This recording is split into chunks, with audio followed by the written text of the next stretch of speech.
Hello guys, तो कैसे आप लोग। तो चलिए शुरू करते हैं बैंक निफ्टी की और निफ्टी 50 के एनालिसिस। इसमें हम 3 कंडीशन डिस्कस करेंगे बैंक निफ्टी में, फ्लैट के लिए, गैप अप के लिए और गैप डाउन के लिए। तो चलिए शुरू करते हैं हम फ्लैट के साथ।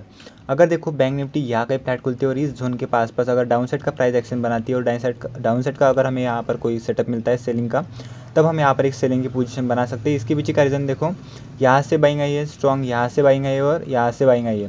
तो देखो ये जो जोन है ये स्ट्रॉन्ग रेजिस्टेंस जोन है। तो जैसे ही कल ये फ्लैट खुलती है अगर इस जोन के आसपास आती है तो यहाँ से एक स्ट्रॉन्ग रेजिस्टेंस एरिया है, तो यहाँ से एक सेलिंग का अपॉर्चुनिटी हमें मिल सकती है। तो हम यहाँ पर एक सेलिंग की पोजीशन यहाँ पर ट्रेड ले सकते हैं। उसी के साथ अगर देखो फ्लैट खुलती है अगर इस जोन के नीचे अगर डाउन साइड का प्राइस एक्शन मिलता है तो हम यहाँ पर डाउन साइड की पोजीशन बनाएंगे, डाउन साइड का ट्रेड लेंगे। इसके पीछे का रीज़न देखो, एक स्ट्रॉन्ग ये जो एक ट्रेंड लाइन है, एक पैटर्न है फ्लैग जैसा, सेलिंग यहाँ पर कंसोलिडेशन हुआ है। अगर देखो फ्लैट खुलते और इसके नीचे अगर ट्रेड करना शुरू करते हैं तो हम यहाँ से एक सेलिंग की पोजीशन बना सकते हैं और जो डाउन साइड का ट्रेंड है वो कंटिन्यू हो सकता है। तो यही इसके पीछे का रीज़न है। तो ये हो गई फ्लैट के लिए कंडीशन। अब डिस्कस कर लेते हैं हम गैप अप के लिए।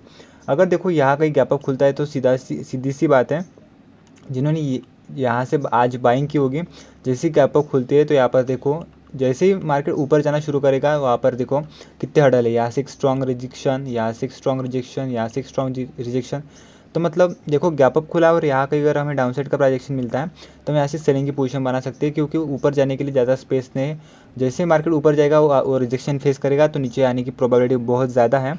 तो ये हम पोजीशन बना सकते हैं। जैसे गैप अप खुली और इस जोन के आसपास अगर डाउन साइड का प्राइजेक्शन मिलता है तो हम यहाँ पर सेलिंग की एक ट्रेड ले सकते हैं। उसी के साथ अगर देखो गैप डाउन यहाँ कहीं अगर खुलती है और सीधा ही थोड़ा ऊपर जाती है और यहाँ कहीं अगर डाउन साइड का प्राइजेक्शन बनाती है सेलिंग के लिए, तो हम यहाँ से एक सेलिंग की पोजीशन बना सकते हैं। हमारा फर्स्ट टारगेट ये जोन होगा और अगर ये भी टूटा तो हमारा सेकंड टारगेट ये होगा। इसके पीछे का रीज़न भी मैं आपको बता देता हूँ। यहाँ पर एक ट्रेंड लाइन है, जैसे गैप डाउन खुलती है ये रिटेस्ट हो जाएगी।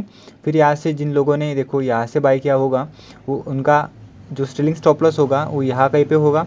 तो देखो जैसे ही गैप डाउन खुलती है तो वो पैनिक कर सकते हो, थोड़ा प्रॉफिट जिन लोगों ने यहाँ से सेल करके रखा होगा तो थोड़ा प्रॉफिट बुक हो सकता है। फिर अगर यहाँ से अगर डाउन साइड का प्राइस एक्शन मिलता है तो यहाँ से एक सेलिंग की अपॉर्चुनिटी मिल सकता है। मतलब ट्रेंड था, थोड़ा पॉज लिया, फिर से ट्रेंड कंटिन्यू हो सकता है।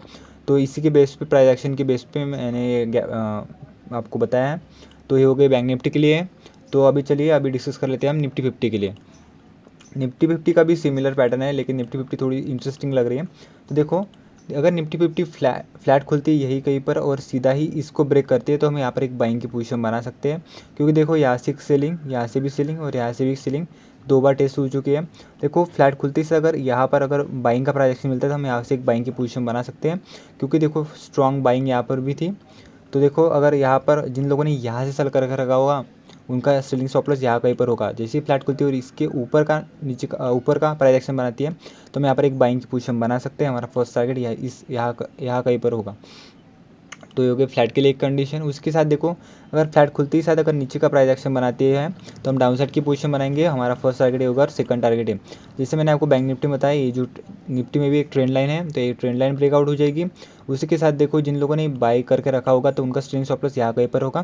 तो जैसे फ्लैट खुली, थोड़ा नीचे आई, थोड़ा यहाँ पर प्राइस एक्शन बनाए तो वो लोग पैनिक कर सकते हो, अपना प्रॉफिट बुक करेंगे। तो ऐसे डाउन साइड की हम ट्रेड ले सकते हैं। और जिन लोगों ने यहाँ से देखो फ्रेश सेलर भी ऐड हो सकते हैं। तो सिंपल देखो ये ट्रेंड लाइन है, फ्लैट खुली, यहाँ पर कोई प्राइस एक्शन बनाया तो हो सकता है नीचे का हमें एक ट्रेड मिले। तो ये हो गए फ्लैट के लिए। अभी देख लेते हैं हम गैप अप के लिए।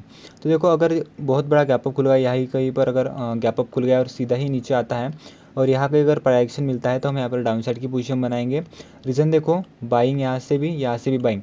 तो अगर देखो gap up directly gap up खुली तो जैसा मैं देखो यहाँ पर भी रिजेक्शन है, स्ट्रॉन्ग सेलिंग है, तो हर एक जोन एक रेजिस्टेंस की तरह एक्ट कर सकता है।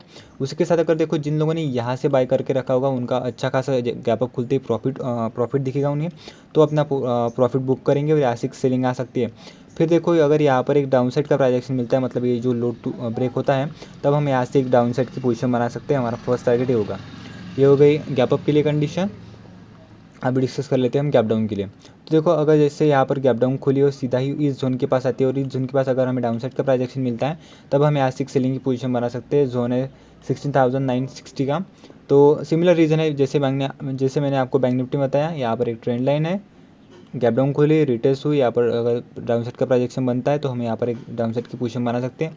उसी के साथ यहाँ पर सेल हुई, यहाँ पर एक पैटर्न बनाया है यहाँ पर एक, तो जैसे ही ब्रेक होता है तो हम यहाँ पर एक सेलिंग की पोजीशन बना सकते हैं, वरना फर्स्ट टारगेट ही होगा। तो ये गए निफ्टी 50 के लिए और बैंक निफ्टी के लिए एनालिसिस। तो thank you and hope all of you are enjoying video, and if you like this video please hit the like button and subscribe my channel.